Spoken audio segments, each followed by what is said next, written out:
Vai começar o jogo no Parc de France, em Paris. De um lado, o Brasil. De outro, o combinado Paris Saint-Germain, Bordeaux.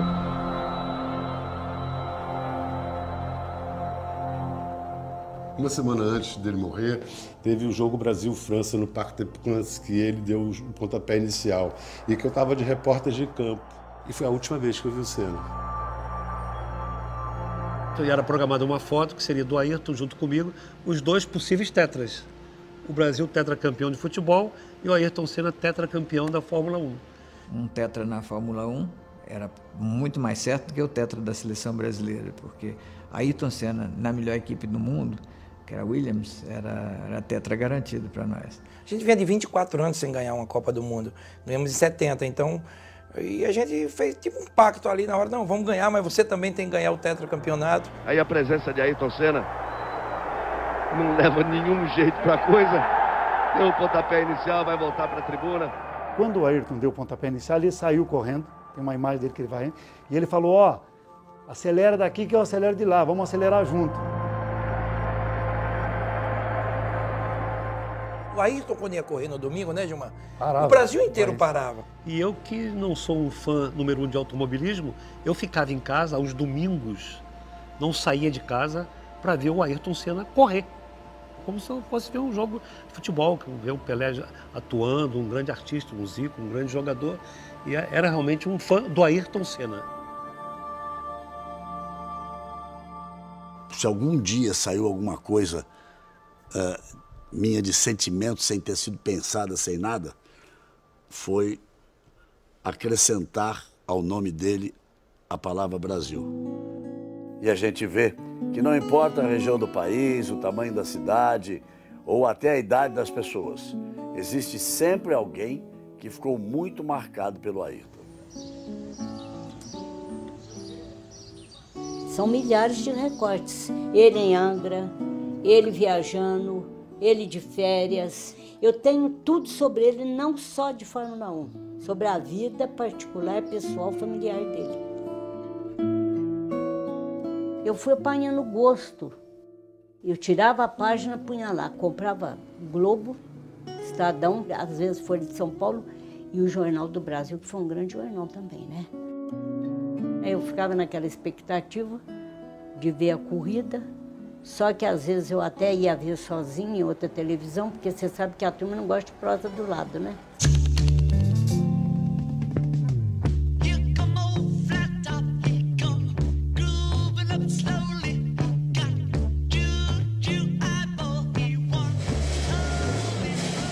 Aquele pôster, na verdade, eu só fui ter coragem de montar aquele quebra-cabeça muitos anos depois da morte dele, né? E eu coloquei lá porque é um simbolismo para mim, são as paixões. Né? A paixão pelos meus carrinhos antigos ali e a paixão pelo Ayrton Senna. Eu acho que o esmero daquela restauração, aquela perfeição, acho que tem tudo a ver com ele. Que sempre procurou guiar de uma forma perfeita, sempre tentou buscar a perfeição em tudo que fazia.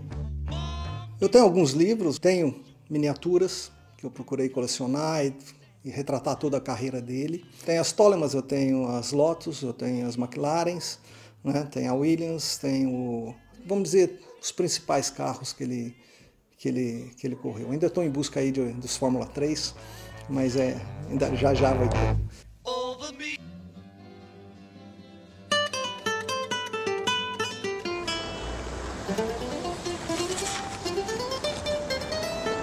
Ó, a gente tem um mural do Ayrton Senna, né? Tem o carro, a McLaren dele, um busto dele, né? Aqui, olha só, rapaz. Essa aqui que deu trabalho lá em Mônaco, aquela vez lá. Tem a foto dele levantando o troféu, lógico, né, cara? Tem as fotos do primeiro carro que ele guiou, que foi a Williams, no teste, eu tenho a foto. Tenho ele na Lotus. Olha a cara dele. Você acha que ele tá satisfeito ali? Eram manhãs assim que você podia dormir ao sábado, Senna tá largando lá para trás. Você pode acordar cedo, você pode tomar um bom café da manhã, que você vai ter garantia de um ótimo espetáculo. Eu não fazia programa algum quando tinha Fórmula 1. Tamanha era a paixão por Fórmula 1, tamanha era a paixão por acompanhar o Ayrton Senna. Ficava, não perdia nada, né? super-herói que a gente tinha quando criança, que nos trazia vitória, música e inspiração nas manhãs de domingo. Mas começou a me chamar a atenção como era um momento em que a minha família inteira se reunia como se estivesse assistindo um filme de ação. E o Ayrton teve essa capacidade de fazer nós, brasileiros, nos sentirmos orgulhosos de sermos brasileiros. Cada vez que ele enfrentava o primeiro mundo no que ele tinha de mais avançado e vencia. O Senna mudou um pouco as manhãs dos domingos da televisão brasileira. Não é que a audiência tenha duplicado, não. A audiência quase que triplicou.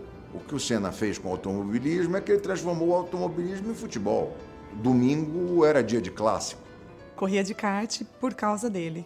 Eu lembro que quando eu tinha a imagem de Ayrton Senna na minha vida, assim, eu falava para o meu pai que eu ia ser a primeira pilota de Fórmula 1 da história. Quando me tornei adolescente, comecei no kart. E estava vendo sempre os vídeos porque sabia que ele tinha começado no kart. Via como ele encarava a pilotagem, na verdade tentando imitá-lo.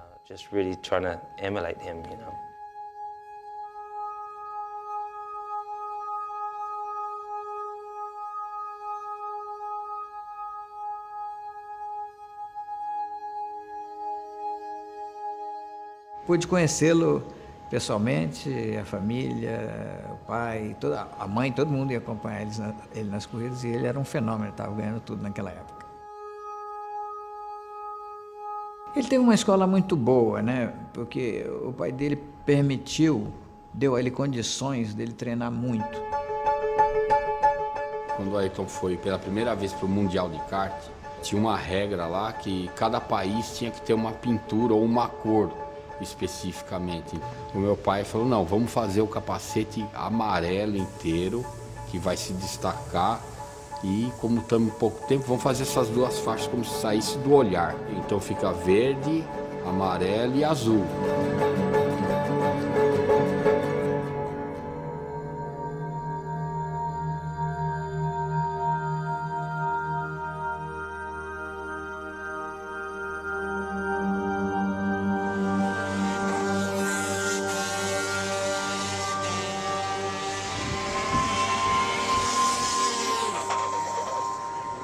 Fora do Brasil, o Fullerton foi o grande adversário do Ayrton e, na verdade, foi com quem talvez ele tenha travado as batalhas mais épicas que não são conhecidas, né? Fullerton foi o maior piloto de kart da década de 70 e 80, era um gênio, ele correu até os quase 40 anos. A referência de kart na época era o Fullerton. E o Ayrton tinha muita habilidade e era o título a ele conquistar, seria o título mundial de kart. Ele era realmente muito veloz, naturalmente veloz. Sua sensibilidade para os níveis de aderência era incrível. Foram sempre disputas muito limpas, duras, difíceis, mas sem colisões. Pela primeira vez, a FICA, a Federação Internacional de Kart, colocou decibelímetro nos cartões que o kart não poderia passar de 110 ou 115 decibéis.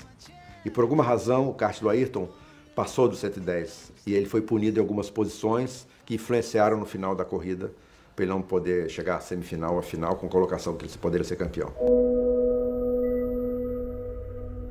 O negócio dele era correr e ganhar.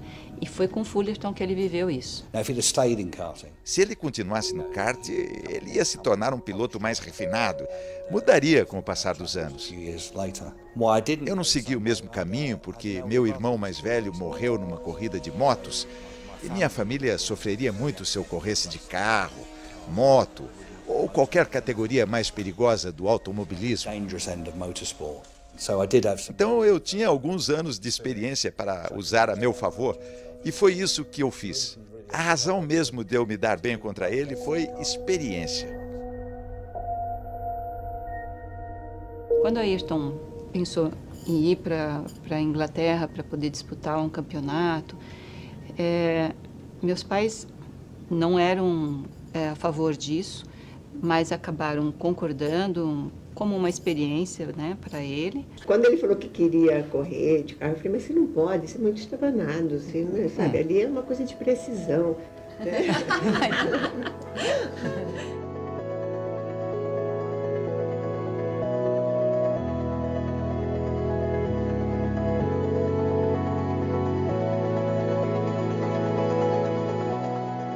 Quando o Ayrton quis ir para a Europa, o Milton com o Ayrton foi no meu escritório aqui na Faria Lima e falou, e aí, o que você acha? Eu liguei para o Ralph Furman, que era dono da Van Diemen, e falei, Ralph, eu estou te mandando um brasileiro que vai ganhar o campeonato para você. Cuida bem dele. Mas não deu outra.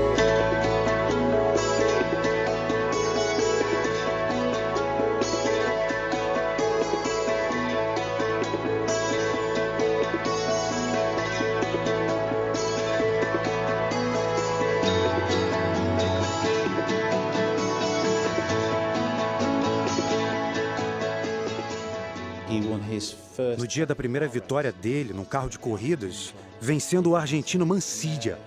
Ele estava com a jovem esposa Lilian. A luz estava bonita, era março.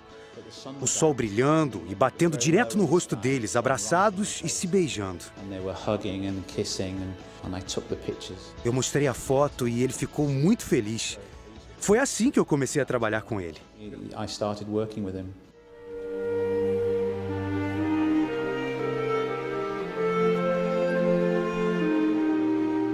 Acho que o que de fato contribuiu para o casamento não dar certo foi o fato dele ser muito novinho e a Lilian também. Os dois foram muito novinhos para viver juntos, que já é uma mudança grande na vida de uma pessoa, e num país diferente.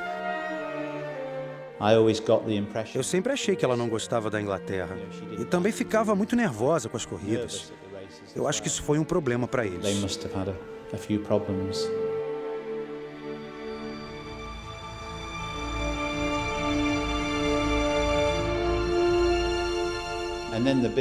E aí a grande surpresa, em Brands Hatch, estou parando, estou abandonando o automobilismo. Eu estava fotografando e perguntei, como assim abandonando? Você está ganhando tudo quanto é corrida.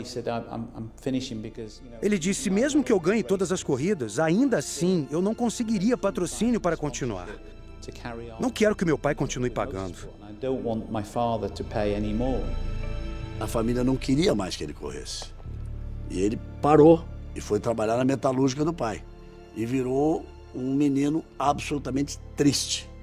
Voltou para os negócios da família e ele exercia tudo isso, só que sem brilho, como se fosse uma lâmpada apagada. Meus pais, vendo isso, chegaram à conclusão que era melhor deixar ele viver essa vida, que não é o que eles gostariam, mas era algo que era muito importante para o Ayrton.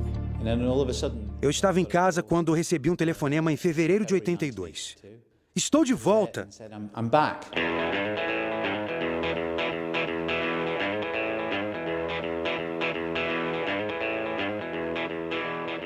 Primeira vez que eu o vi correr foi na Bélgica e ele ganhou a corrida, como aliás fazia sempre naquela época. E aí se aproximou e disse assim, o senhor que é o senhor Galvão Bueno? Ele falou, eu sou o Ayrton Senna da Silva. O senhor ainda vai ouvir falar muito de mim e ainda vai transmitir muita corrida minha. Eu nunca vi alguém com a confiança dele. É um negócio assim extraordinário. A gente pensa dia e noite em automobilismo, então a gente treina 2, 3 vezes por semana, às vezes 4.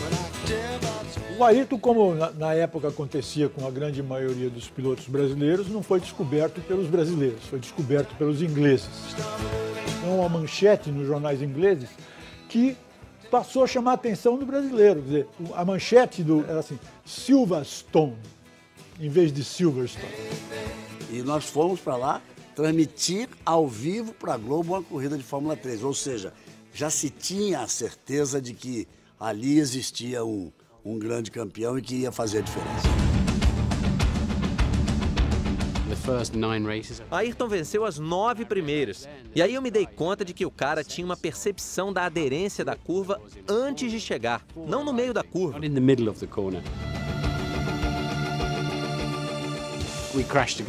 Nós batemos. Um dia o carro dele veio parar nos meus ombros. Em outro, batemos de lado em Snetterton. Por 2 vezes ele recebeu anotação de direção perigosa em sua licença de piloto. E ele ficou muito bravo. 30 anos depois, o automobilismo inglês ainda comenta aquela temporada. Se tornou algo que todo mundo gosta de lembrar.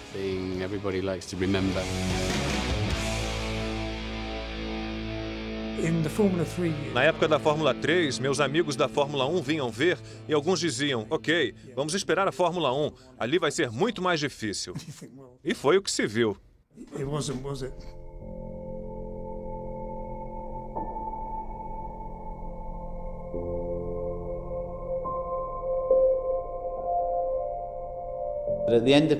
No final de 1983, o Frank Williams entrou em contato com ele e ofereceu um teste em Donington. Sem compromissos, só uma oportunidade dele testar um carro de Fórmula 1 pela primeira vez. Ali não teve como, né? Não ficar fã de uma pessoa que, com aquela idade que ele tinha, com aquela confiança toda, naquele momento dele ali. Ele não tinha certeza se ele ia conseguir a vaga na Williams, como acabou não conseguindo, porque não existia a vaga. Aí entramos junto no caminhão. Ele passou debaixo do carro, olhou para cá, olhou para lá. E ele vai e bate na lataria do caminhão e fala... É hoje. É hoje. Estava escrito, me lembro muito bem, no painel, né? Cuidado, piloto novo, né? É uma brincadeira bem inglesa. A primeira resposta foi normal, a segunda ele já... Eu acho que Deus está me dando um presente que eu vim esperando há muito tempo. Isso é um sonho que há muito tempo eu tenho e que está sendo realidade hoje. O momento se prolonga, como se durasse horas. A emoção de Ayrton é sentida até pelos mecânicos. O carro sai do box, devagar.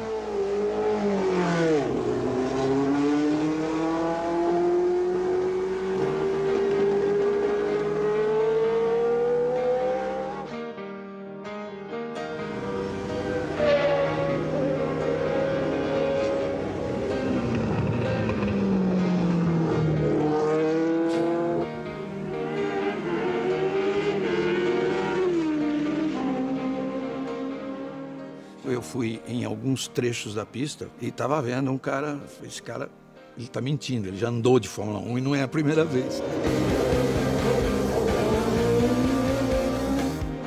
Assim que eu saí do boxe, eu achei uma potência enorme, mas com 2, 3 voltas eu já estava acostumando a pegar. Parece que não tem segredo nenhum. Não fechamos porque a gente devia ter contrato para 84, mas claramente Frank qualificou Ayrton como um piloto fora do comum. Seria um passo muito grande sair da Fórmula 3 e ir direto para uma grande equipe. Não seria nada fácil. Então Ayrton escolheu ir para Toleman, onde ele trabalharia com uma equipe menor. Foi uma entrada suave na Fórmula 1.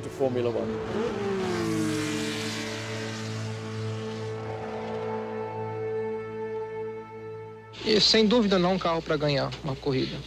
Ele não vai ter condições de competir contra uma Ferrari, uma Renault, uma Brabham, mas um carro para subir no pódio. Mas acho que o boom mesmo, assim, Kaya Lame ele já tinha mostrado o início todo do que seria a carreira dele. Ele já conseguiu a façanha de marcar ponto. E é bom lembrar que... Só marcavam 6. Eram só 6 que marcavam pontos, né? A bandeirada preta e branca para Niclauda. Terminada a corrida, vai no parque fechado, para o carro e ele não saía do carro. A gente ajudou ele a sair do carro, porque ele sozinho não sairia. O braço, assim, totalmente enrijecido. Mas eu não conseguia guiar o carro, rapaz, impossível. Um peso que eu nunca senti na minha vida, pô. E foi a corrida inteira, assim, o motor falhava ainda. Porque naquele tempo não tinha esse negócio de ficar bebendo água. A direção era dura, então a coisa era no braço. Ele não estava preparado fisicamente. Ele subestimou a duração de uma corrida, de um grande prêmio. Aí eu expliquei para ele, aí, isso é inacreditável. Você tem um coração assim, de passarinho. Porque bate, mas não manda sangue para lugar nenhum. É por isso que você desmaia.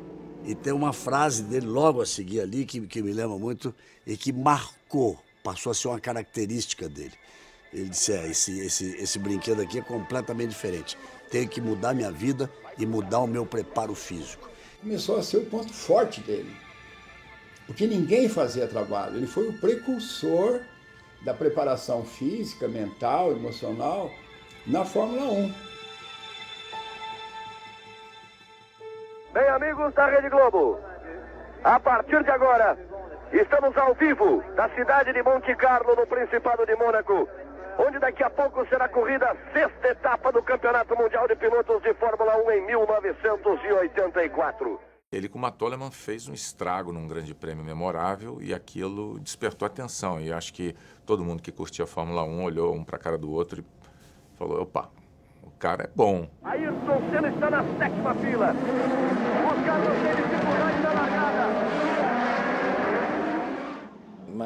Mansell bateu quando liderava e Prost era o líder. Prost vai recuperar a ponta. Está avançando forte demais o Mansell. O Ayrton se segurando, vai para terceiro. Ele foi muito bem em Mônaco. Foi uma corrida incrível. E imediatamente nós percebemos que o Senna era especial. Vai tentando colocar do lado de fora. Vai com muito apetite e passa por Niki Lauda. Incrivelmente rápido. Ele sabia o que estava fazendo. E daquele momento em diante, ninguém teve uma carreira tão fora do comum como ele. Dá um show em Monte Carlo brasileiro Ayrton Senna. Um tal de Jacques X, um belga, viu que o Alain Prost ia perder aquela corrida. Aí resolveu dar uma ajudinha, né, ao francês e terminou a corrida. Vai ser dada a bandeirada para Prost. Ele lentamente vai parando. Então, o Ayrton passou direto. O fato de você olhar no rosto dele que ele não estava feliz naquele pódio de Mônaco com o 2º lugar na chuva mostra que ele procurava muito mais. O mais engraçado do Grande Prêmio foi depois, né? Tudo que aconteceu depois. A consequência. O fato da corrida ter se encerrado antes, ela dizia o regulamento, valeram os pontos pela metade. Se tivesse continuado a corrida 3 ou 4 voltas, já teria completado 75%, então ele somaria 9. Como ele somou 4,5, no final do campeonato, o Niki Lauda ganhou o campeonato dele, Prost, por meio ponto. Ou seja, se o Jack Hicks tivesse deixado seguir a corrida, o Ayrton teria conquistado a vitória naquela corrida. E o Prost teria feito 6 pontos. E o Prost seria pentacampeão do mundo.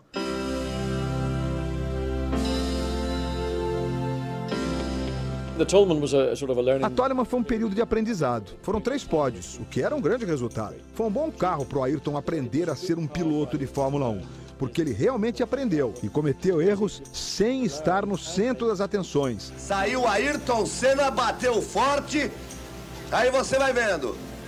Vinha muito bem na prova Ayrton Senna. Eu era um fã do Prost, mas o Senna era diferente. E aí ele consegue a ultrapassagem na freada da paddock. Mostrou tudo que sabe aí Ayrton Senna.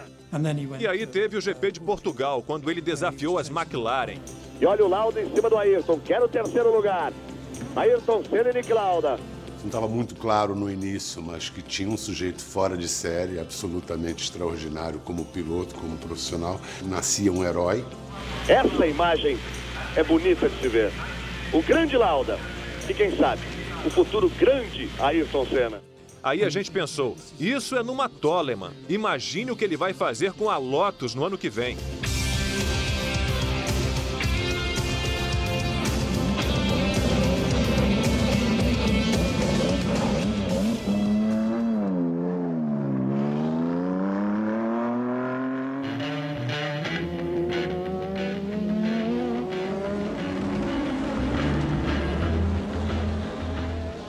Eu sempre falo que quanto maior é a potência, você seleciona mais o piloto. Você pega uma corrida com fórmula com 1000 cavalos, dos 20 vão sobrar 2, 3 para ganhar a corrida. O resto fica para trás. Os turbos eram difíceis, porque nos treinos você tinha 1.100 cavalos de potência quando acionava o booster. Imagine o que é isso. 2 vezes a potência de um Fórmula 1 atual. O motor de treino era feito para dar 5 voltas e jogar fora. Eram carros que davam coice, né, nas costas do piloto, basicamente. Você tinha de pilotar em cada metro da pista. Você brigava com o carro. Eles eram assustadores. Era um carro para homem. Toda aquela potência, aqueles rodões e nada automático.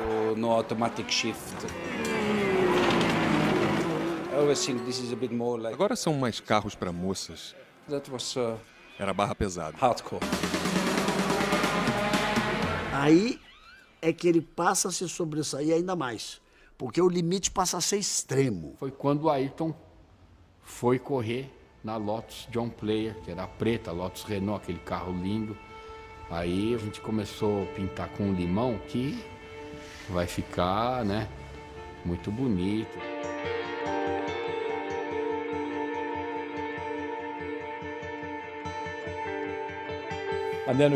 A mudança para a Lotus, claro, foi algo mais sério.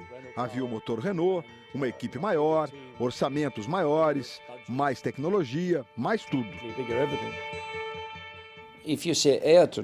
Se você disser Ayrton Senna para mim, o que vem à minha mente, além, é claro, do amigo, é a sua velocidade. Suas voltas de classificação na Lotus.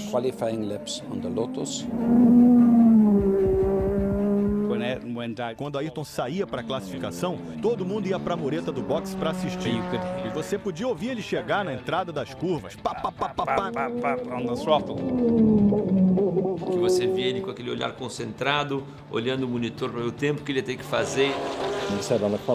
Ele disse, numa volta dessa, eu nunca olho no painel. É desperdício de energia. Eu disse, como? E ele, eu me guio só pelo som.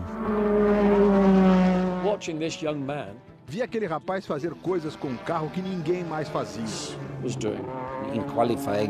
Com pneus de treino, sem áreas de escape, em curvas de alta, de lado, indo embora. Era o que ele fazia melhor que todos nós. Era como se ele tivesse 3 mãos e 3 pernas. Simplesmente especial.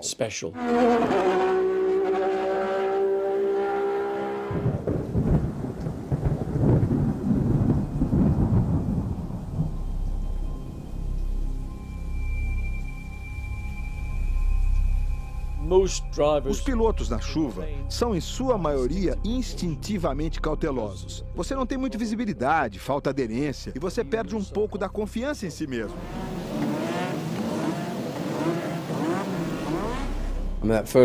Aquela primeira vitória em Estoril, quando ele venceu com a Lotus, aquele carro não tinha a menor condição de vencer aquela corrida. Nenhuma. Vai começar o Grande Prêmio de Portugal. Senna vem subindo a ponta. Hoje não haveria largada naquelas condições. Pode acreditar que não. Eu só dava o capacete. O carro nem aparecia praticamente, né? Você pode dizer que ele caminhou sobre a água. Aí Ayrton contorna. Vem trazendo Ayrton Senna. Do terceiro colocado para trás, todos tomaram uma volta de Senna naquele dia. Isso foi marcante. Prost simplesmente aquaplanou e rodou na reta. Rodou na reta, Prost! Depois, eu perguntei a Senna se ele estava usando terceira marcha numa curva que todos faziam com cuidado em segunda. Ele disse sim. Às vezes em terceira, às vezes em quarta. Ele explicou. Você não tem que ficar cantando pneus e sim manter o carro mais quieto, equilibrado, fácil de guiar. Qual o sentido em ficar patinando? Você não chega a lugar nenhum.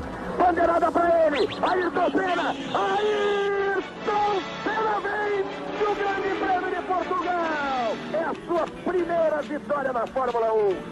E você, em todo o Brasil, é testemunha do nascimento desse novo grande ídolo desse esporte. E eu disse, cara, você é um espetáculo, todo mundo rodando na reta, aquaplanando tudo.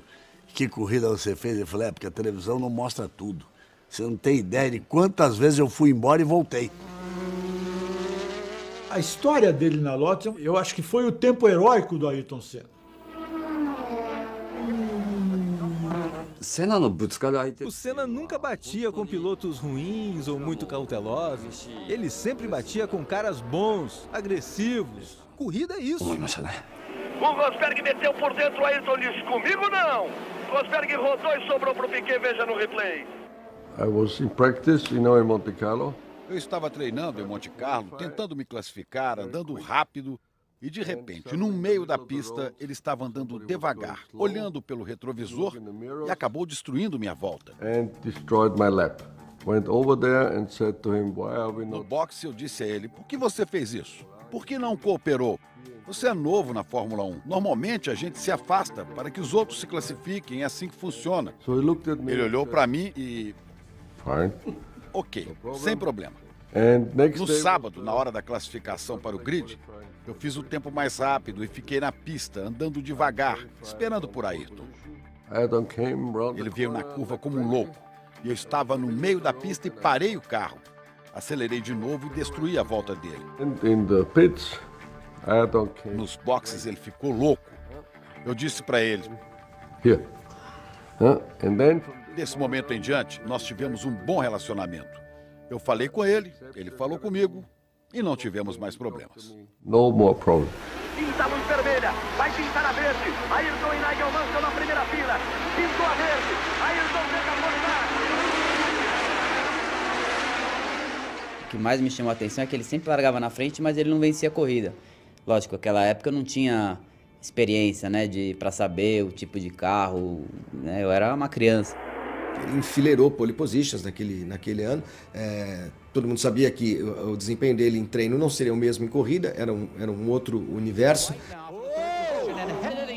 E ele pegou a Lotus no momento que a Lotus não estava tão bem, estava tentando recuperar.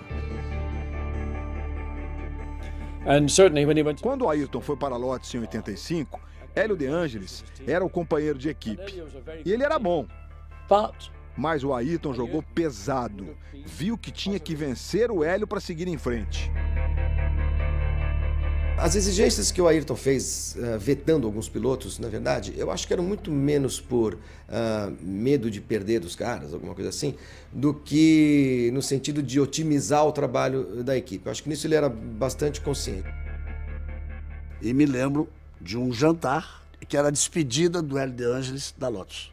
E disse que estava na hora de ir embora. E agora que já está certo que Ayrton Senna continua mesmo na Lotus, o que se discute é a contratação do segundo piloto para o ano que vem. A Renault era muito ligada ao Warwick e queria um lugar para ele em alguma equipe que tinha motores Renault. Foi um momento difícil para mim. Assinei o meu contrato com a Lotus para ter um tratamento igual a Senna para 86. Nós alternaríamos o carro reserva. Eu já tinha escolhido meus mecânicos, meus engenheiros, tudo. Ayrton tinha um patrocínio forte e fez muita pressão para se livrar de mim. E foi o que aconteceu. Eles rasgaram o contrato na minha frente. Era preto no branco. Era assim que ele negociava. E como na maioria das vezes ele levava a própria vida dele.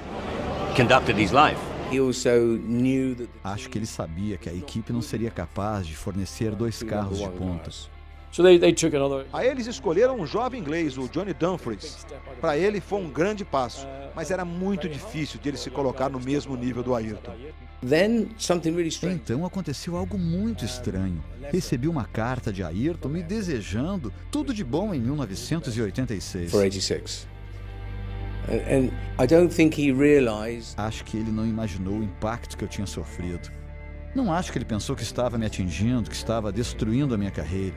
Ele só queria o melhor para Ayrton Senna.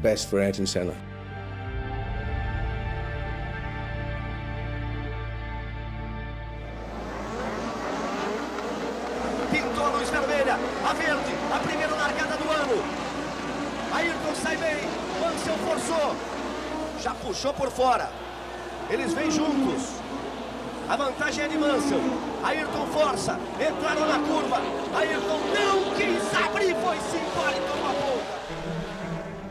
Eram caras muito bons. Personalidades fortes. Prost, Piquet, Senna, Mansell.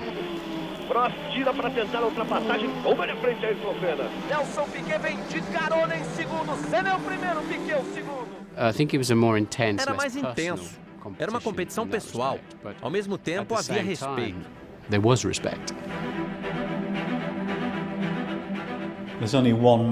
Só uma pessoa conseguiu colocar aqueles 4 campeões juntos na mesma foto. Bernie Ecclestone. Foi uma grande foto dos 4 na temporada de 1986. Foi um cara que tinha uma característica completamente diferente de mim. Ele se dedicava ao ponto de automobilismo ser muito mais importante para ele do que a própria vida dele. Piquet dá duro em cima de Ayrton Senna. Vão disputar a freada no final da reta, é uma freada difícil. Nelson Piquet e Senna toma a ponta, Nelson Piquet. Como você sabe, sempre houve uma certa dificuldade no relacionamento de Nelson e Ayrton. Principalmente porque Nelson via Ayrton como um brasileiro que não apenas poderia ser um competidor direto, mas também tomar seu lugar no Brasil. Nelson Piquet. Até o Nelson Piquet, que era um piloto que guiava com muita precisão, ficou mobilizado com a chegada de um compatriota. Imagino que isso acendeu nele a vontade de derrotar o Senna, custasse o que custasse. Piquet foi por fora agora. Fez a manobra. Outra vez, atravessa na frente de Senna. Senna teve que recolher. O Nelson Piquet veio por fora, veio de lado na frente de Ayrton Senna. E o Hungaroring é um circuito muito difícil de ultrapassar também. E aquela ultrapassagem do Piquet, e aí acho que ele deve ter ido ali mesmo com aquela vontade louca, porque era o Senna, é antológica. Ele colocou por fora e de lado, e só porque era o Ayrton ele fez aquilo, porque sabia que era um concorrente leal. A parte de fora sempre muito mais suja, porque no treino ninguém passa por lá. Ele vai e para na frente, pô. Agora vem. Ou você bate ou eu passo. Dizem que ele fez até um gesto. Não vi. Ele fala que fez, eu não vi. Vai Ayrton, vai com tudo. Botou, saiu na frente, consegue a ultrapassagem. Botou o Mansell pra fora e o Prost veio na carona. A chegada de Jerez na fronteira ali foi um momento de tensão, né? Aquela última volta. Mansell vem alucinado atrás de Ayrton Senna. Vai forçar tudo nessa freada. Imaginava que o Mansell conseguiria passar, né? Mas ele posiciona o carro tão bem que ele não dá chance, não deu os metros que faltavam para o Mansell poder conseguir finalizar a ultrapassagem. Ayrton gira na frente dele, eles vêm pela reta, agora é pressão total no turbo, vem os dois pela reta, Ayrton Senna, Nigel Mansell, por meio carro Ayrton Senna. Vontade incrível de vitória, uma garra, determinação, um desejo superior de atingir um objetivo. Isso aí é o Brasil.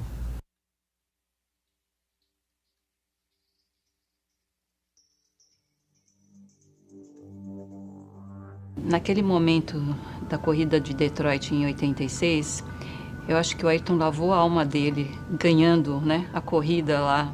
E ele lavou junto a alma de todos nós brasileiros, que naquele momento a única coisa da qual a gente se orgulhava era de ganhar no futebol, a gente ser bom no futebol. O Brasil tinha sido desclassificado da Copa do Mundo de 86 pela França. E o Ayrton corria numa equipe que tinha franceses, né? O meu projetista da equipe era francês, parte dos mecânicos eram franceses, porque era a Renault que fornecia os motores. E eu tive que aguentar aquela tiração de sarro o dia todo, né? E no domingo, peguei a bandeira, como uma forma de vingança, né? Do que tinha acontecido no dia anterior. Aí virou uma coisa muito explosiva, porque o Brasil não gosta de automobilismo, o Brasil não gosta de tênis, o Brasil não gosta de futebol, o Brasil gosta de ganhar. Ele não pensou em se promover levantando a bandeira. Ele pensou, eu tenho certeza que ele falou, pô, o povo lá tá tudo triste, que o povo gosta de futebol e tudo mais. Vou mostrar, eu tenho orgulho de ser brasileiro, todo mundo tem que ter, todo brasileiro tem que ter. Isso é ser patriota. Dar a volta por cima e lembrar de pegar uma bandeira do Brasil. Aquilo era muito simbólico. Isso é sensacional. Me comoveu profundamente. Ele ganhou meu coração, principalmente com aquela bandeira. A gente ainda vinha daquela geração forçosamente de carneirinho, vítima de uma repressão, de uma ditadura.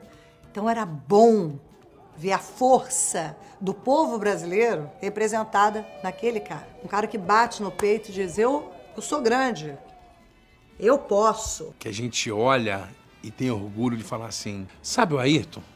Então, eu sou do país do Ayrton.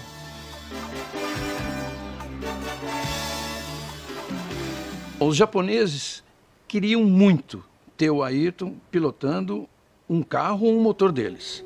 E foi aí que a Lotus resolveu trocar o motor Renault pelo motor Honda.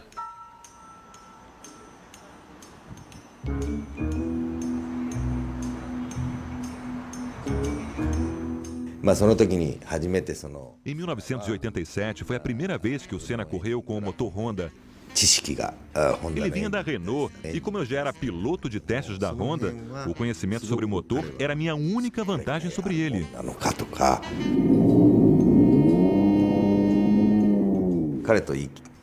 O único momento em que eu o via na pista era quando ele me ultrapassava dando uma volta em mim. Ele aparecia no meu retrovisor e em seguida eu já estava vendo a traseira do carro dele. Olha o Nakajima aí, Prost faz a ultrapassagem, Nakajima entra na frente do Mustang. Senna e Prost passando, e Nakajima ali no meio dele, dizendo o que eu estou fazendo aqui. Os acidentes de Ayrton eram resultados de uma disputa que ele travava. Os meus acidentes aconteciam porque eu errava.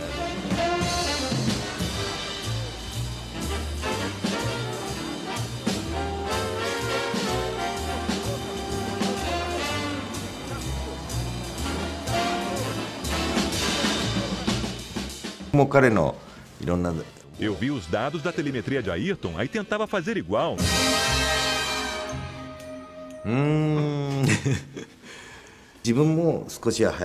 Eu também queria ser mais rápido, mas você nasce com algumas coisas e com outras não. Eu também já era bem mais velho. Por isso era bem consciente da diferença que havia entre nós. Para mim, ele foi um grande instrutor. Antes de treinos dos GPs, ele me dava dicas detalhadas sobre a pista, mostrando os pontos perigosos e os locais importantes. Isso me ajudou muito, pois era o meu primeiro ano. Era um cara muito generoso.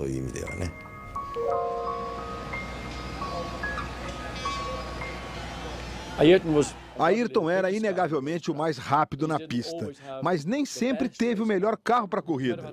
Ele podia ter um carro rápido, mas não necessariamente o melhor. Eu me acostumei mal a vencer, em todas as categorias que eu passei, eu sempre venci. Que a Fórmula 1 foi uma experiência totalmente diferente e eu tive muitos momentos de frustração. E isso mexe com você, mexe com a tua estrutura. Um dia estávamos andando de bicicleta e ele disse, John, o que você acha da McLaren? O que eu posso esperar? Eu disse, é a equipe do Alan. Ele é muito esperto, um piloto fantástico. E eles agora têm os motores da Honda. Acho que você tem que ir com calma, construindo seu lugar na equipe. Então ele parou a bicicleta e disse, não. Se eu for para lá, vou elevar o nível deles. Vou destruir o Prost, física e mentalmente. Eu vou lá e vou dominar o Alan completamente. E aí nasceu o que muitos chamam até hoje de equipe dos sonhos, o Dream Team da Fórmula 1. Ayrton Senna, Alain Prost, McLaren e os japoneses da Honda.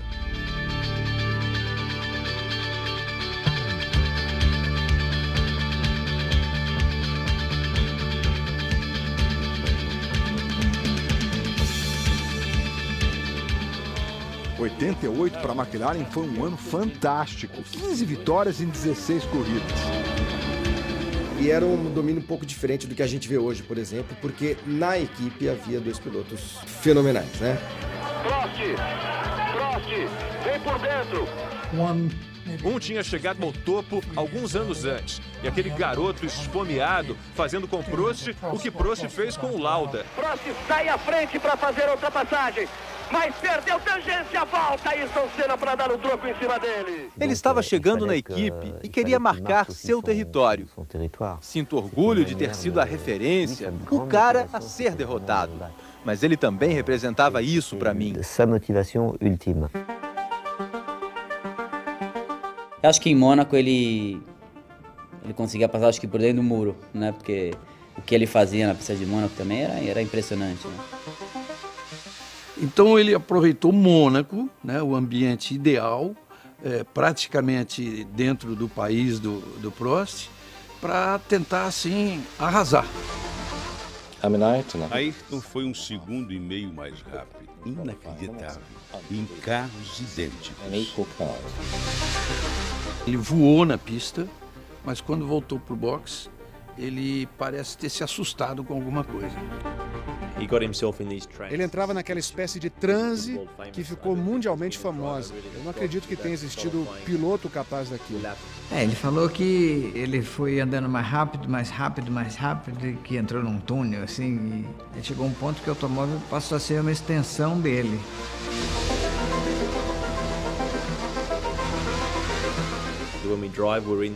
Nós, pilotos, às vezes entramos nessa espécie de super ritmo monótono em que tudo fica mais fácil, mas o nível dele era muito alto. Porque ele estava num nível de automação entre ele e a máquina, que ele guiava aquele carro por instinto, né?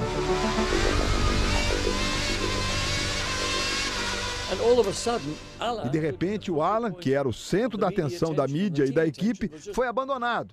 Alan ficou lá, sem pai nem mãe. Na corrida, as coisas acabariam diferentes daquele treino fantástico. 4 segundos agora para Verde, vamos para a largada de Monte Carlo no Verde. Prost tenta forçar, Senna larga na frente, Berger vem por dentro. Eu me lembro que na largada, Senna foi embora e Prost ficou atrás do Berger quase meia corrida. Ayrton estava 50 segundos à frente. Bem no seu estilo, Prost fez 2 ou 3 voltas mais rápidas, certo de que Ayrton, mesmo com a grande vantagem, ia responder. E ele respondeu. Aí Senna contorna a rasgar, vem trazendo a McLaren. Foi quando deu errado. Ele relaxou depois de Ron Dennis dizer: Ayrton, você está liderando com quase 1 minuto. Pelo amor de Deus, diminua. E foi quando ele perdeu a concentração e bateu. Olha aí, Ayrton Senna. Olha aí, Ayrton Senna. Dali eu notei uma série de pequenos problemas que contribuíram para essa falta de concentração, que era o fato de eu estar numa equipe nova, numa atmosfera nova, um trabalho com pessoas diferentes da equipe, com o próprio Prost. Tudo isso aconteceu aqui.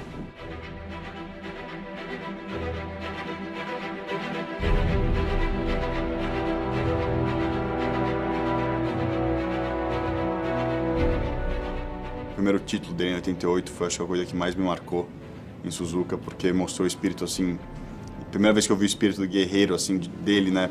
Ficou Senna, ficou Ayrton Senna na largada. Impressão que engasopou ali o motor, ficou muito Senna, Prost escapou à frente. Largou mal, muito mal. Na primeira volta caiu lá para 14º, 15º e foi buscar um companheiro de equipe com um carro igual, né? Que não era fácil. O Senna desenvolve bem. Ele vai por dentro. Faz a ultrapassagem na freada da chicane em cima de Alboreto. E vai buscar a vitória com uma confiança, fazendo as ultrapassagens no momento justo, no momento certo. Prost e Capelli já aparece Senna, já vem pra cima dos dois. Então vem a chuva, e quando veio a chuva, ele mesmo deve ter pensado, agora ninguém me segura mais. Vai tentar pegar o vácuo para tentar a ultrapassagem. Vai tentar o Senna chegar. Vai pra cima do Prost. Tirou pra botar por dentro. Pra Ayrton Senna, vai com tudo e passa Prost. Ele passou pelo posto de passagem, né? Parecia Mônaco 84, né? Só que agora eles tinham o mesmo carro. O diretor de prova aguarda. O Brasil inteiro aguarda. Ayrton Senna ergue o punho. Vibra. É a vitória. Ayrton Senna do Brasil. Campeão mundial de 1988. Ayrton Senna do Brasil. A vitória de Senna. A 8ª vitória do ano. A explosão da emoção de Senna. Não desistiu, largou, teve problema, foi passando e usou todos os elementos a favor dele. E acho que foi a primeira coisa que eu consegui entender o quão especial o Ayrton era realmente. tocou o telefone de madrugada e de repente é o Ayrton. E ele dizendo, Nuno, eu não cansei. Eu falei, Ayrton, você é campeão do mundo, Ayrton, festeja. Nós nos encontramos no café da manhã para sair para pegar o trem e eu perguntei a ele, e aí, como é que é acordar campeão do mundo? Ele falou, não sei, ainda não dormi. Fiquei vendo o vídeo da corrida. Eu lembro que ele foi comemorar o título no Clube Med de Bali. E nós comemoramos muito, mas o Ayrton não comemorava nada. Ele ia dormir cedo, pô. Claro, é evidente, ele estava feliz com o título, não é isso. Mas ele continuou mantendo o foco do atleta, não se permitiu relaxar. Mas eu lembro que a coisa mais, assim, emocionante, eu lembro que a gente estava olhando um laguinho de carpas, assim, e ele falou assim, olha só, tá vendo aquela carpa gorda ali? Ela não come nada, a gente joga, as pequenininhas vêm e comem tudo, porque são mais rápidas, né? Mas aquela gorda, ela ficou gorda porque ela era mais rápida um dia. E aí você vê. É boa associação. Ele tinha medo de ficar gordo.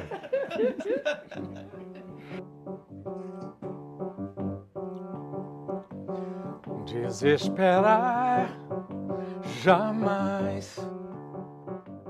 E um amigo comum falava sempre que ele gostava muito de Desesperar Jamais, que era uma música que inclusive tem muito a ver, né, com a personalidade dele, porque ele não entregava o ouro nunca, né? O jogo no primeiro tempo. Eu fiquei no céu quando eu soube. Logo um dos meus heróis. Nada de morrer na praia. Eu acho que é isso. Isso é a cara dele. Eu acho que ele cantava isso internamente. E eu acho que quando ele escutou essa música, ele ficou muito feliz, porque eu acho que essa música também pertencia a ele. Desesperar jamais, cutucou com jeito, não levantam mais.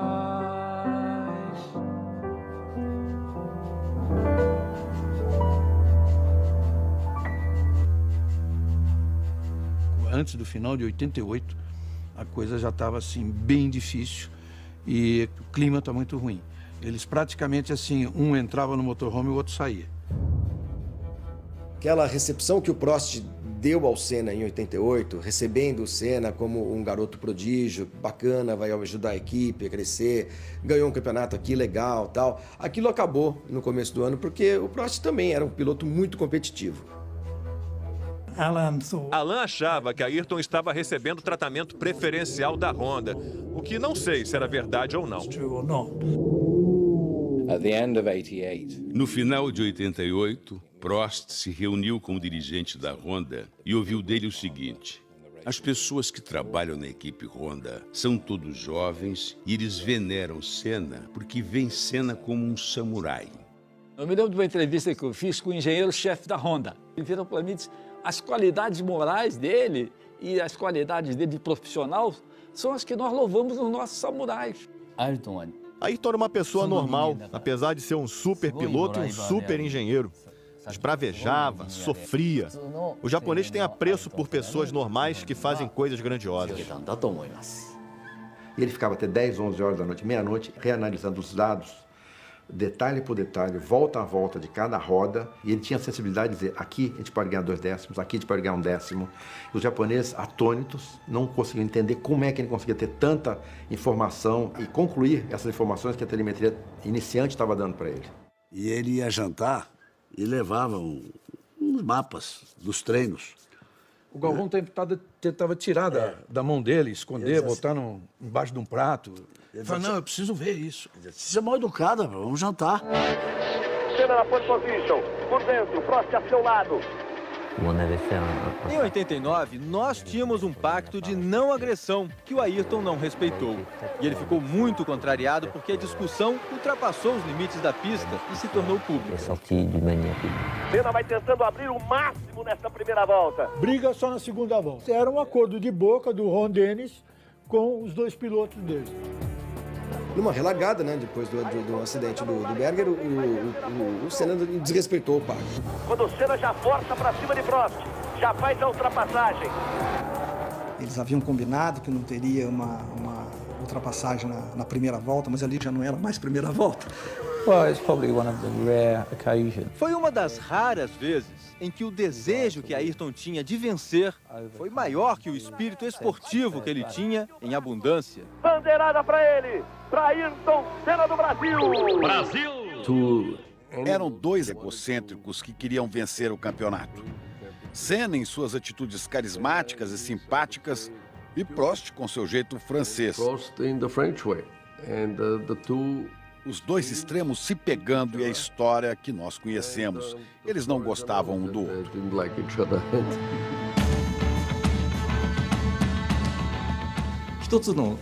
Na prática, havia duas equipes dentro da McLaren por causa das desavenças e dos conflitos que existiam.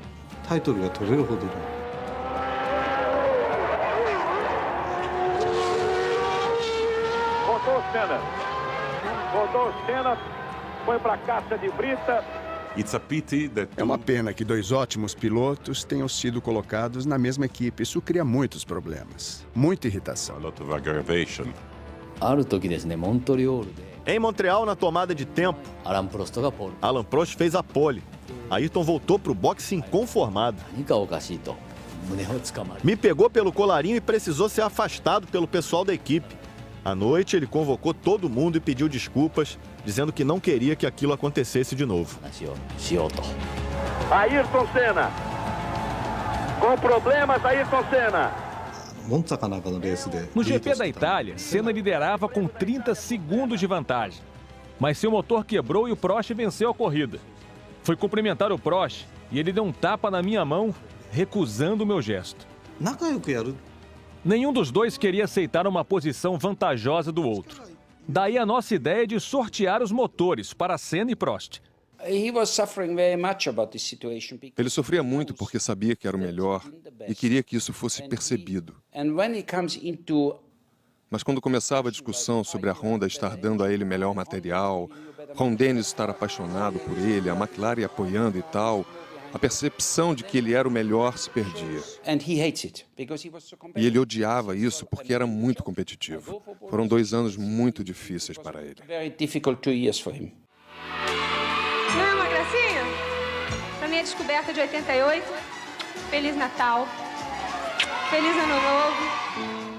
Xuxa. Quando ela estava presente, ele parecia um garoto de colégio. E ela fala que foi o amor da vida dela. Que Senna foi o amor da vida dela. Era muito bonito de ver os dois juntos na pista. Ela toda fofa com ele. Era algo que a gente não via. A mulher do piloto. Ele ficou apaixonadésimo de 4. E a impressão que eu tenho das outras pessoas contando é que ele não queria contar para a imprensa o que ele come no jantar, nem qual a roupa preferida dele, nem nada. Começou aquela especulação que o meu relacionamento com a Xuxa era promocional, era uma jogada. Isso foi, inclusive, uma falta de respeito muito grande com ela. Mas, entre todas as dificuldades, o carinho e a afinidade e o sentimento prevaleceu. E a gente está muito bem. E é por aí.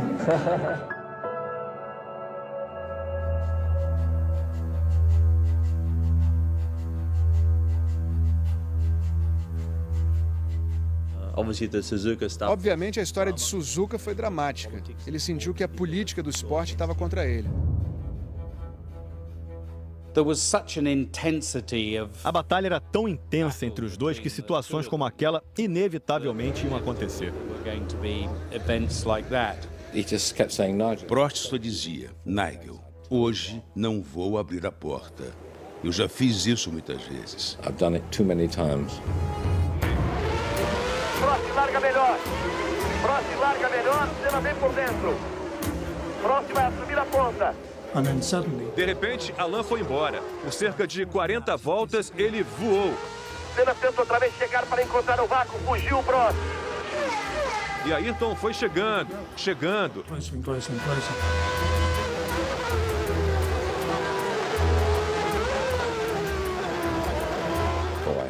Foi demais. Carros iguais, os dois melhores pilotos do planeta, absolutamente no limite.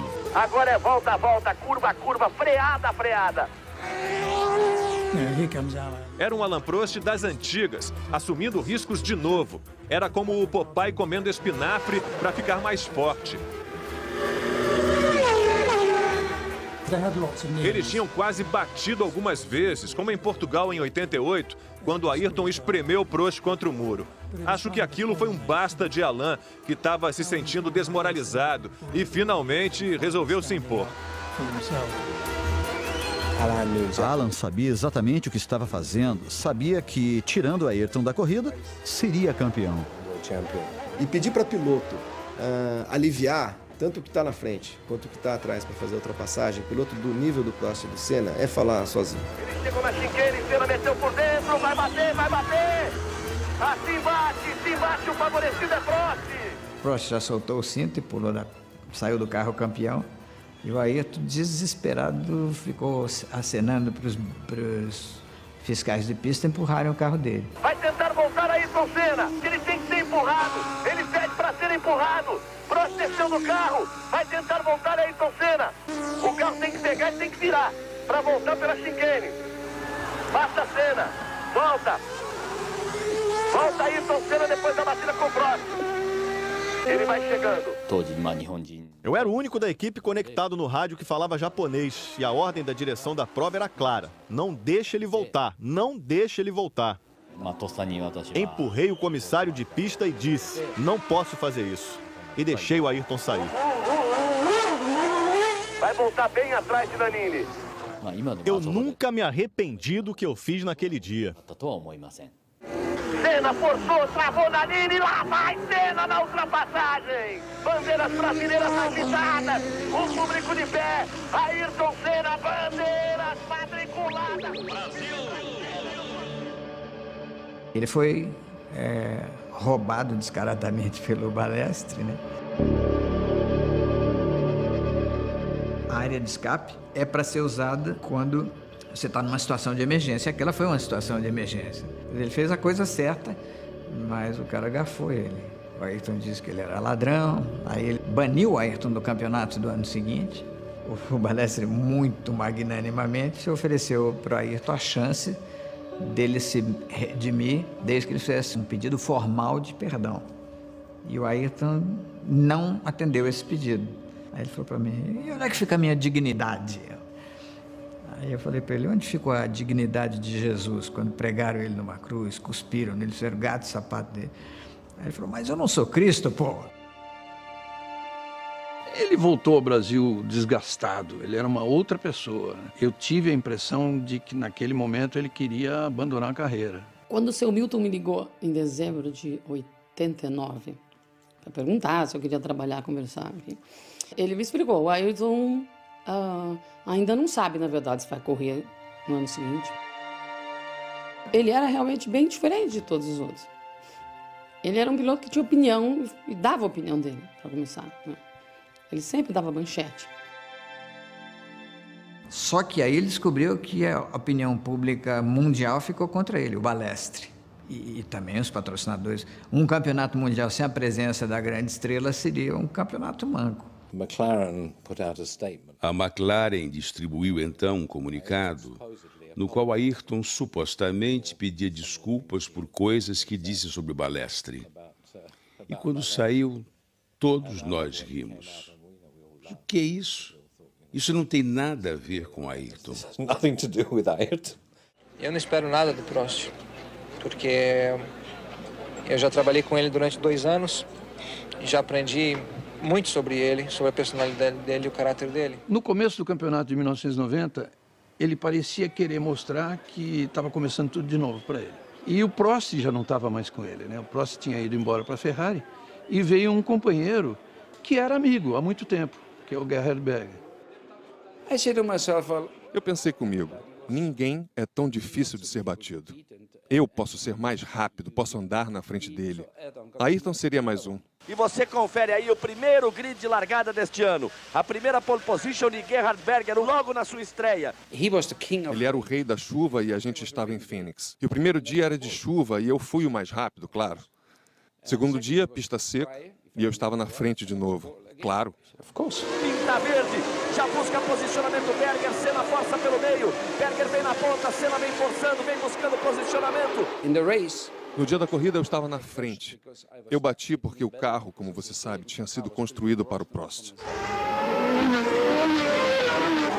Só que naquela corrida pintou um tal de Jean Alesi com um carro da Tyrrell que parecia um fenômeno.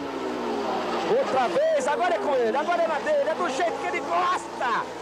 Vai tentar voltar Alesi.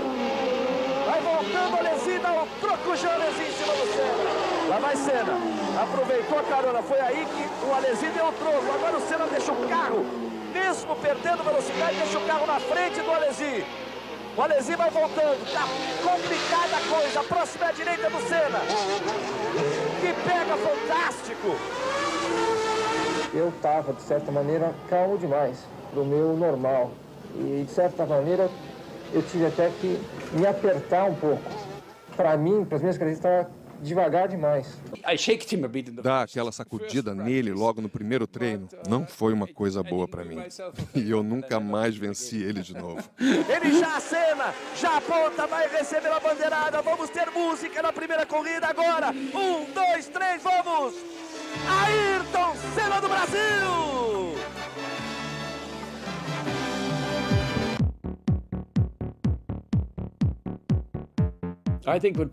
Quando se tratava de ultrapassagem, os caras viam aquele carro dele atrás e reconheciam o capacete. Oh, meu Deus, é o Senna, vai me passar. Senna está vindo. Você sai da frente ou vai acontecer um acidente. A decisão é sua, porque ele já pensou e tomou a decisão dele. Senna fecha, tenta subir a ponta. Que situação difícil, situação difícil.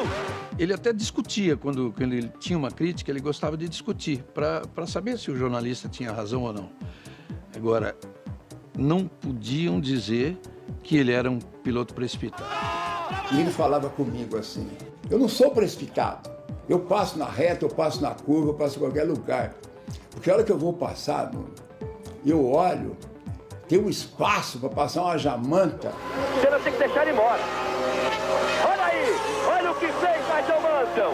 Tirou Ayrton Senna da prova. Na pista, eu acho que ele era meio audacioso às vezes, né? E era levadinho, né? Porque ele, quando cismava de ultrapassar ou qualquer coisa, ele não queria nem saber. O Ayrton tinha uma coisa estranha. Ele era capaz de ser muito agressivo na pista, mas se um piloto se feria, ele era o primeiro a parar, sair do carro e correr para ver se estava tudo bem.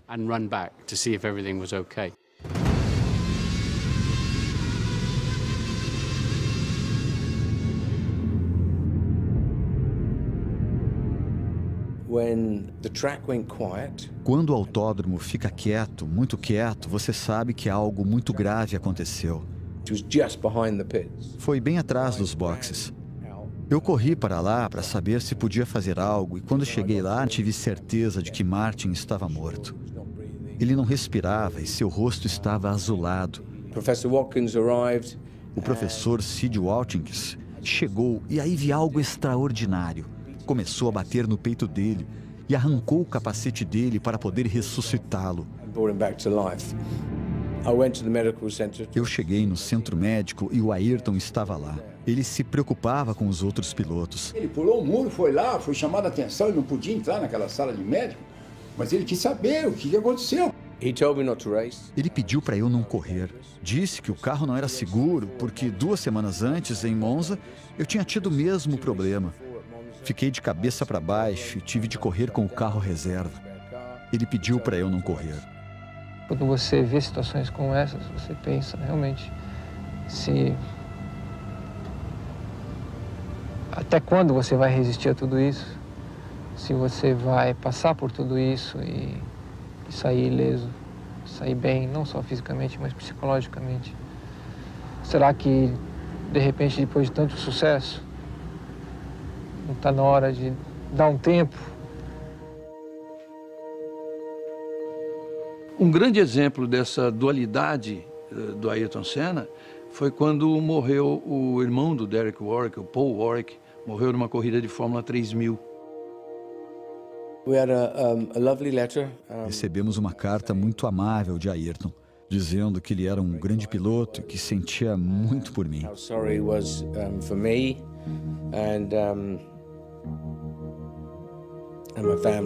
E pela minha família. Era uma pessoa que se preocupava. Não era aquela pessoa dura e difícil da pista. Teve um sentimento que foi especial. Significou muito para minha família que uma pessoa importante como Ayrton Senna arranjasse tempo para esse tributo, dizendo que um grande piloto deixaria saudade.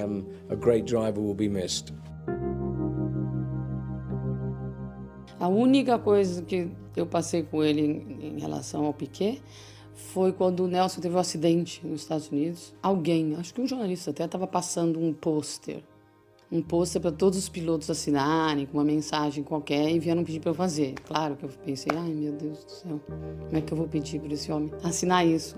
Em algum momento, que eu achei que era o momento correto, eu fui lá e falei, ó, expliquei, tem isso, tá todo mundo assinando.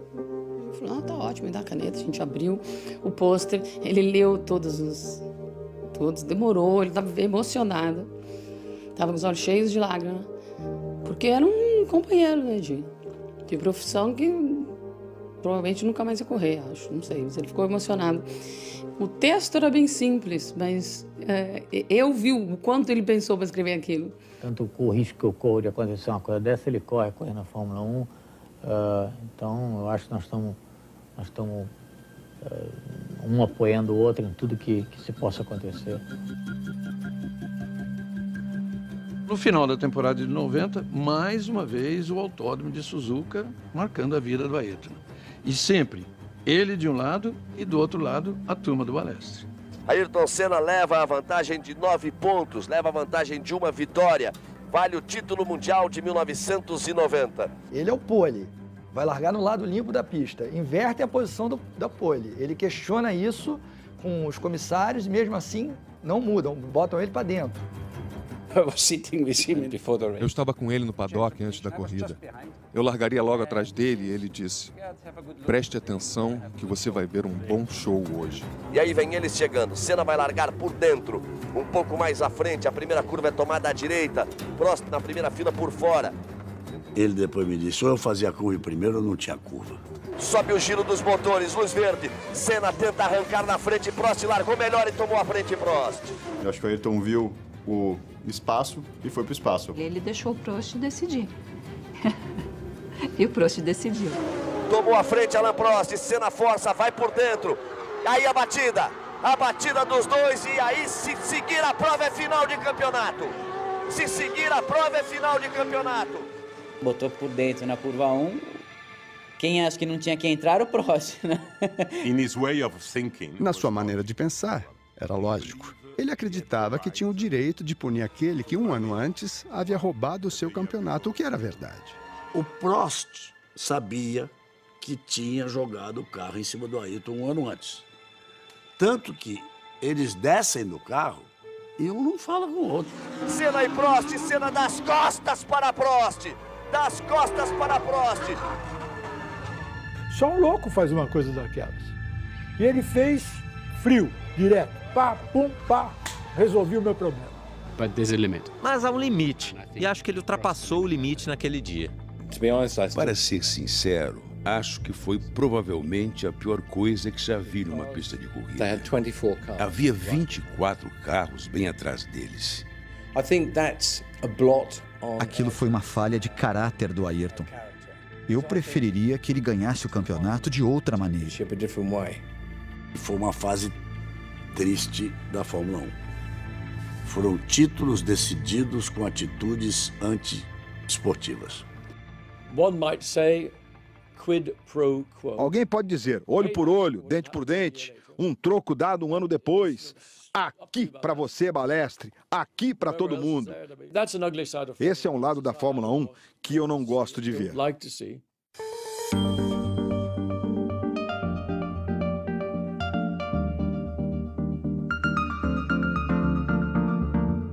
O Brasil era onde o Ayrton dizia que ele recarregava as baterias dele. E essa conexão abastecia ele de energia para o resto do ano, onde ele teria que estar lá, nesse mundo onde as coisas nem sempre eram tão bonitas.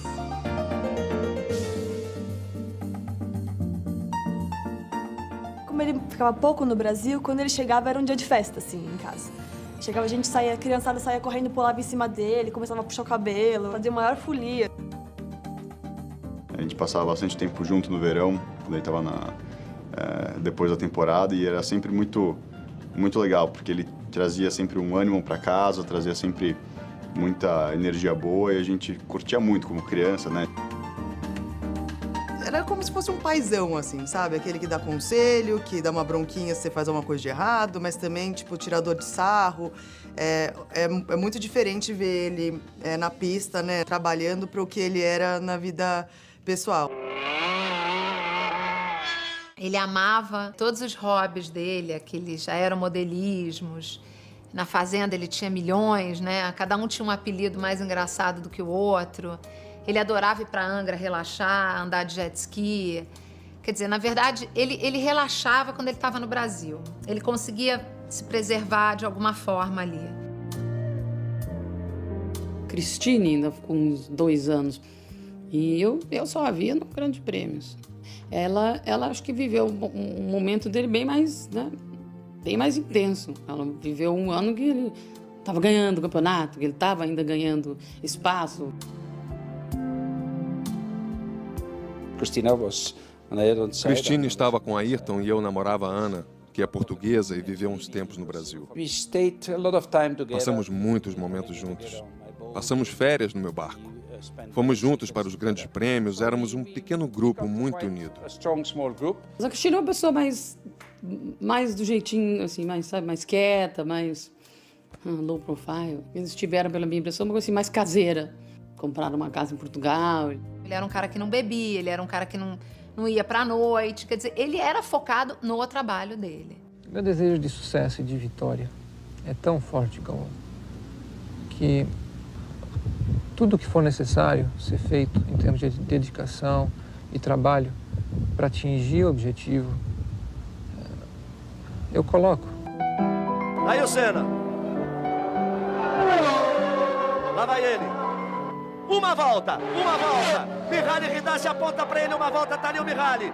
Volta final. Ele virou 25-1, Patrese 24-7. Essa era a corrida que faltava, essa era a vitória que faltava. O Ayrton queria muito ganhar no Brasil, porque todas as vezes aconteceu alguma desgraça e não dava para trazer essa vitória para cá. Aí vai ele!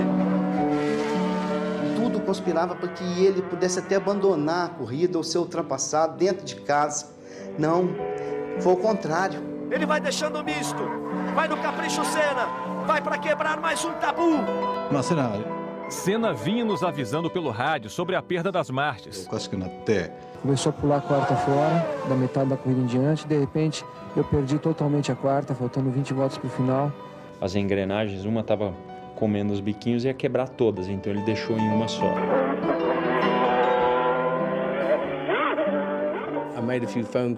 Fiz umas ligações depois da corrida para saber se era verdade, porque achei que as pessoas estavam exagerando. Aquilo foi extraordinário. Aí eu pensei comigo, falei, pô, eu lutei tantos anos para chegar a isso, e hoje lutei tanto, vai ter que dar. Vai pra vitória! Mihaly Ridassi! Ayrton! Senna do Brasil! De ponta a ponta ele vence em Interlagos! Aquele grito, ele comemorando, aquilo até hoje, só de falar eu me arrepio. Antes mesmo de cruzar a linha de chegada, eu já comecei a berrar ali dentro do carro, do capacete, e fui assim. Eu pouco falei, na verdade, eu apenas fiquei gritando ali de felicidade e emoção. E acho que foi uma emoção tão grande, né? Não só pra mim, mas para todos os brasileiros e para ele, né? Tipo, você vê que ele comemora mais a vitória do Brasil do que ele comemora o campeonato dele. Vem cá, pai, vem cá, pai, vem cá! Vem cá! E ele, no final, ele levanta aquele troféu, né? Então aquilo ali me marcou muito. E ele levantando a taça e a taça, ele não aguentando. Não há dor que possa impedi-lo de comemorar sua vitória. Todos os grandes homens e aqueles que mudam o mundo são aqueles que não pensam pequeno, que não têm medo de chuva. Seja de que tipo de chuva for.